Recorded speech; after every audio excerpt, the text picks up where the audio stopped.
To start with, a book which I have hand, which I have a whole list of it, is a book named as حلية طالب العلم. حلية طالب العلم. This is the حلية طالب العلم.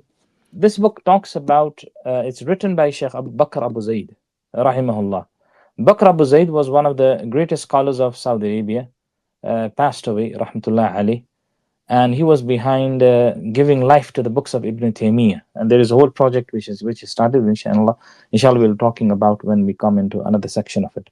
So this book he wrote Hilyat Talib al-Ilm, and Ibn Uthaymeen rahimahullah explained this when he was alive. Yani Shaykh Ibn Uthaymeen says in this book that from his aada, from his principles, he does not explain anything until and unless the alim is dead, until and unless the scholar is passed away in Islam, then only he explains. Because the people are in fitna, they might be dying as a kafir tomorrow or not.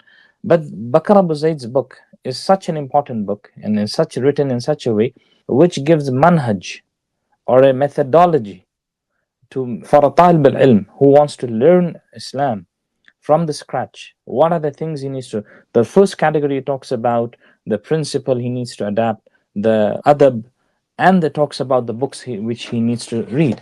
And this is explained by Ibn Uthaymeen. Taqriban it is of 25 riyal, you will get it. And it is printed by the Muassasat al-Khairiyah of Ibn Uthaymeen. Ibn Uthaymeen's own publishing house. From the principle, Shaykh Wasiullah Abbas Hafidahullah says, when you buy a book, what you do is to know that book, we need to read the introduction and we need to read the contents. In fact, we can read the contents. What are the things are in this book? So number one, we read the contents. What are the things which is in? What does it cover? What does it talk about?